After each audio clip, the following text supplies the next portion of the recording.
Shanghai Cooperation Organization, one of the most important and powerful organizations in Eurasian and Central Asian region, has again garnered the attention of the global news outlets.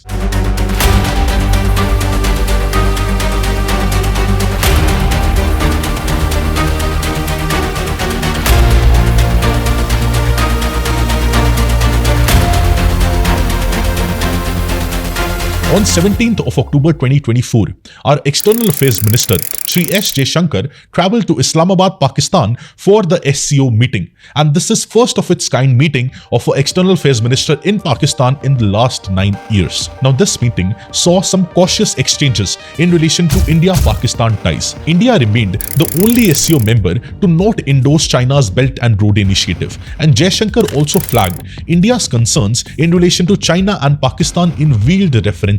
However, the atmosphere of exchanges has been more positive than the previous encounters which our external affairs ministers have had. And this particular summit or meeting concentrated on bloc's trade and economic goals of the whole Shanghai Cooperation Organization. Now, what is SCO, Shanghai Cooperation Organization? What is its relevance in the current geopolitical construct? How it is significant for India and for the world? All these things we'll be trying to understand in this particular session.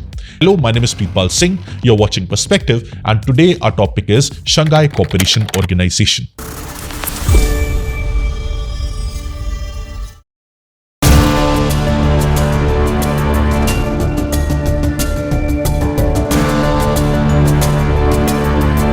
Let us use this opportunity to exchange ideas. Pakistan is calling for economic collaboration among member states of the Shanghai Cooperation Organisation as the group begins its summit in Islamabad. Leaders from key member states, including China, Russia and Iran, are attending. Now let us understand this organization in a very in-depth way. It is a Eurasian political, economic, international, security and defense-related organization which was established by China and Russia in 2001. Now it is the world's largest regional organization in terms of geographic space and population. It covers around 24% of the whole world's area, 65% of Eurasia and 42% of the world's population. You see the magnitude of this SCO organization. And as of 2024, the combined nominal GDP accounts for 23%, while the GDP based on PPP, purchasing power parity, comprises of 36% of the world's total GDP. Now let us go down the memory lane and let us trace back the history of SCO.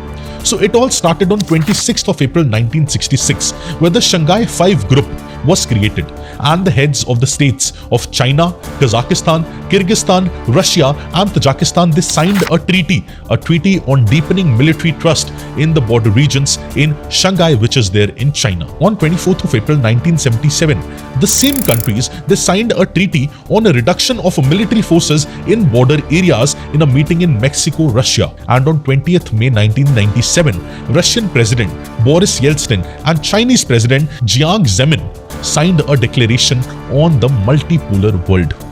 Now this group aimed at strengthening border security, combat terrorism and provide economic cooperation in the post-Soviet space, that is after the disintegration of USSR, where the world had become in a way completely unipolar, where there was just one superpower, that is United States of America. So it was kind of an organization to combat the power of USA and combat the power of the Western Europe countries. So the founding members were Kazakhstan, China, Kyrgyzstan, Tajikistan and Russia. And these 5 countries, they came together to work on regional security, reduction of border troops and terrorism in the post-Soviet era in 1996, as we all know. But in 2001, these Shanghai 5, they inducted Uzbekistan as well into the grouping, and now it was renamed, the Shanghai 5 was renamed as Shanghai Cooperation Organization, SCO. And also their principles were outlined in a charter, and this promoted what is now called the Shanghai Spirit of Cooperation. So on 15th of June 2001,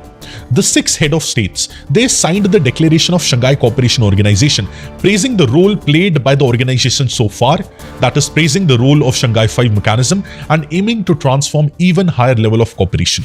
So from 2001 to 2008 particularly, this SCO developed very rapidly, and it established numerous permanent bodies and several ad hoc initiatives as well, which dealt with either economic or security matters of interest to all the countries.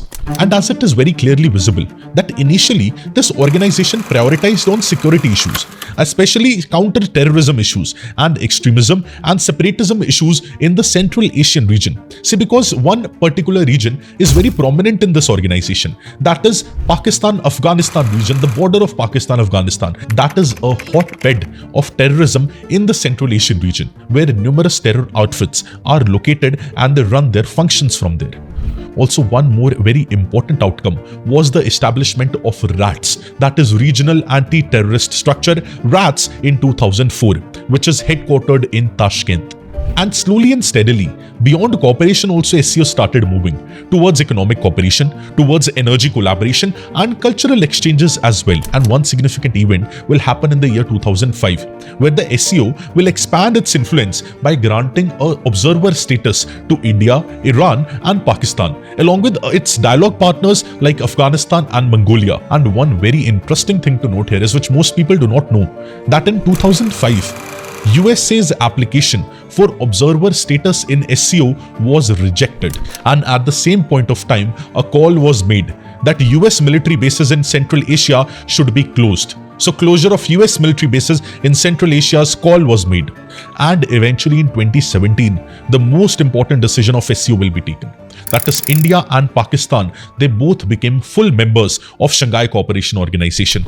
Now, India's membership was strongly pushed by Russia, and Pakistan entry into the grouping was strongly pushed by China. And with the expansion of the grouping, SCO now represents more than 40% of the humanity and nearly 20% of the global GDP, which we have already discussed. And as India became the member of SCO, it was expected from India that now India will have a bigger say in pressing for concentrated actions in dealing with terrorism in the region, especially Pakistan-India's border, as well as issues related to security and defense in the region. Now, since we all know the background of SCO, let us see what are the current members, or who all are the current members of Shanghai Cooperation Organization. So there are 10 countries who are the members of SCO.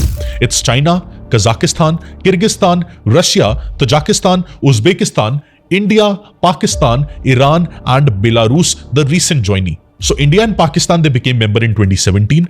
Iran became the 9th member of SCO in 2023 under the chairmanship of India. And Belarus officially joined SCO on July 2024 and became the 10th member state. So now SCO is 10 members strong. The official working languages are two, that is Chinese and Russian. And the SCO secretariat is there in Beijing, China. Also, two countries, that is Afghanistan and Mongolia, they are the observer members of SCO. Now, talking about the organization structure of SCO, the highest decision-making body, the supreme decision-making body of SCO is the Heads of State Council, that is HSC. Now, it meets once a year and decides upon all the important issues in relation to the organization. And after this, there is the Council of Head of Governments, that is Prime Ministers, CHG. And it is the second highest body of the organization, and it also meets once a year to discuss on the strategy of a multilateral cooperation and priority areas within the organization. It also determines fundamental and topical issues in economic and other spheres as well, and it also approves the budget of SCO. And in addition to these two meetings, there are also mechanisms for meeting of the foreign ministers, national defense, security, economic and trade, etc. Now, this organization is having two standing bodies. One is the Secretariat, which is in Beijing, and second is the Executive Committee of RATS, that is Regional Anti-Terrorist Structure, in Tashkent. Now let us shift our focus to the recent visit of our External Affairs Minister S. Jaishankar to Pakistan in relation to SCO meeting.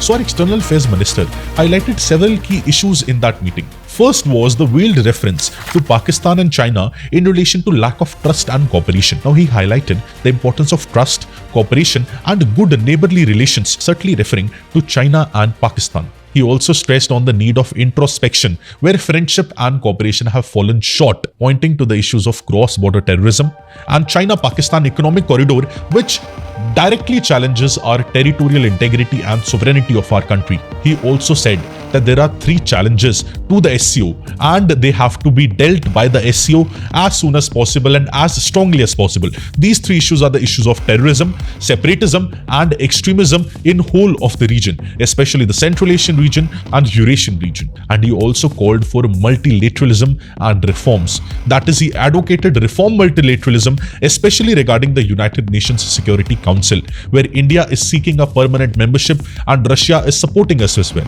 And he also highlighted India's support towards several regional cooperations like International Solar Alliance, Mission Life and creation of digital public infrastructure.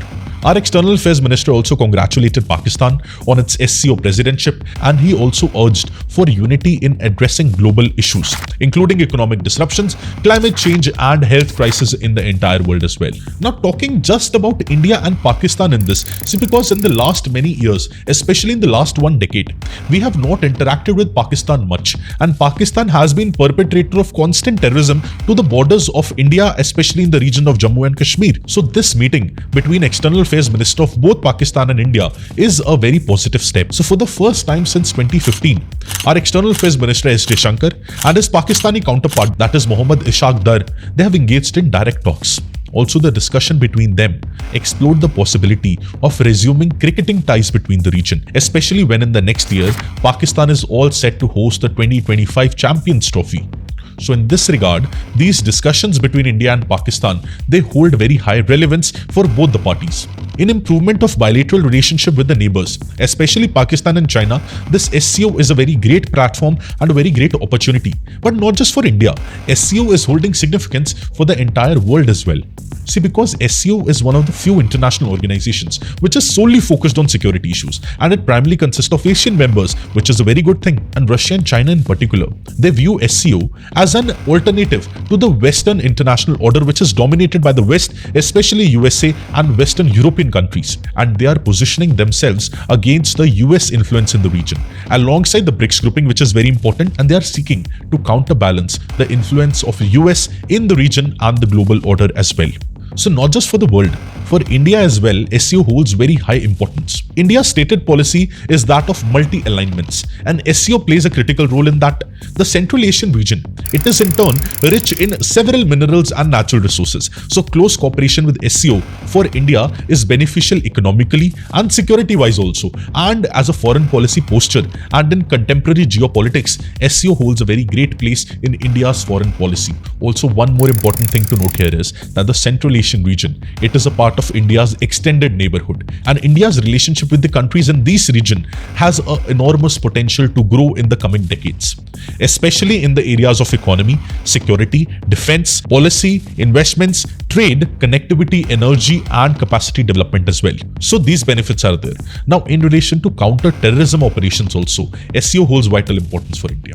The RATS framework under SCO, it's a significant permanent structure of SCO. So it has helped India in various counter-terrorism exercises, especially in intelligence analysis and also sharing information on terrorist movements and also controlling drug trafficking in the region also. However, the biggest challenge for India remains balancing between China and Russia. India being a part of the Quad and its participation in the SCO, it requires that it is able to balance its relationship between China, Russia and US as well. So there are different global priorities. Globally, India is associated with Quad, that is US, Australia, Japan and India. And here India is associated with SCO and BRICS also. So India needs to counterbalance between these organizations and play a critical role in both of them and have to navigate very, very carefully. Also, maintaining good relationship with Pakistan, this SCO has a critical role to play in this also. And also it helps India in maintaining its strategic autonomy. See, because India has been a leader of non-alignment policy, and India needs to balance its strategic autonomy in its foreign policy with its commitment to the SCO also. So in this regard, this is very helpful. But there is one very important issue in all this, that all the other members of SCO, they have acknowledged and endorsed the Belt and Road Initiative of China, But India is having reservations in relation to this, and India has clearly rejected and not endorsed this Belt and Road Initiative. The reason is simple, that a part of Belt and Road Initiative is China-Pakistan Economic Corridor, which violates the territorial integrity and sovereignty of our country. So we will never support this until and unless China and Pakistan take remedial measures and give this Pakistan-occupied Kashmir to us. But the recent informal interactions between India and Pakistan at this SCO meeting have been characterized by several positive developments as well. And there has been a constructive dialogue between the two. And it highlights the potential of multilateral platforms to foster cooperations bilaterally and multilaterally, and also to solve the issues amicably. So as we all know, that this SCO has transformed itself from a security-focused organization to an all-round organization, a multifaceted platform for regional cooperation, addressing economic, cultural, and security-related issues, and its expansion and ever-evolving characteristics and ever-evolving functions is a very critical thing for the Central Asian region and Eurasian region as a whole. And for India to maintain good relationship with SCO and to have cooperation, deeper cooperation with the SCO countries, it is very vital for the other countries also, and for India as a regional power as well.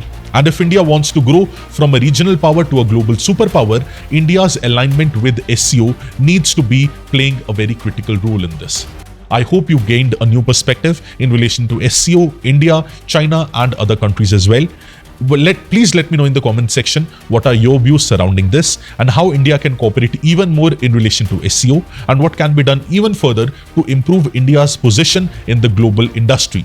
All the very best and have a great day. Thank you.